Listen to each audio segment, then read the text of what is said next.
வணக்கங்க. நேற்று நம்ம ஒரு வீடியோ போட்டிருந்தோங்க. அதாவது தென்னையை வச்சா இளநீர், பிள்ளையை பெற்றா கண்ணீர் அப்படின்ட்டு ஒரு வீடியோ போட்டிருந்தோம். அதில் பார்த்தீங்கன்னாக்கா 50 கிலோ கவரு, 1 வருஷம் வளர்ந்த செடின்னு சொல்லியிருந்தோம். அதுக்கு ஒருத்தர் பார்த்தீங்கன்னா கமெண்ட் போட்டிருந்தார். என்ன போட்டிருந்தாருன்னா, 1 வருஷம் செடின்னு எதுக்கு பொய் சொல்லி விற்கிறீங்க அப்படின்னாரு. நம்ம பொய் சொல்லி விற்க வேண்டிய அவசியம் இல்லைங்க. அந்த 1 வருஷம் வளர்ந்தாலும் அது எப்படி காய்க்குன்ற முறையை நான் அடுத்த வீடியோவில் எடுத்து வச்சிருக்கிறேன். ஆக்சுவலாக அந்த வீடியோ எடுக்கும்போது இன்னொரு வீடியோ எடுத்துங்க. அந்த 1 வருஷம் செடி வந்து எப்படி காய்க்கும் அப்படின்றது. அவர் அவசரப்பட்டு கமெண்ட் போட்டார். முதல்ல கமெண்ட்டுக்காக நான் பதில் சொல்லி வீடியோ போடுறேன். ஆக்சுவலாக இது நான் இப்போ எடுக்கிற வீடியோ. அந்த வீடியோ நான் ஏற்கனவே எடுத்தாச்சு. நீங்கள் அந்த வீடியோவை பாருங்கள்.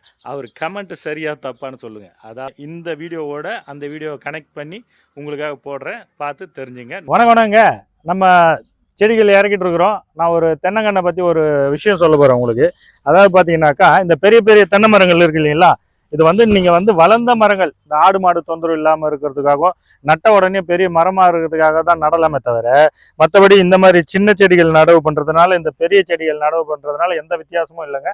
இப்போ இந்த சின்ன செடி 3 வருஷத்து ரகம்னா 3 வருஷம் கழிச்சு தான் காய்க்கும். அதாவது நீங்கள் நடவு பண்ண நாட்கள்ல இருந்து கணக்கு 3 வருஷம்.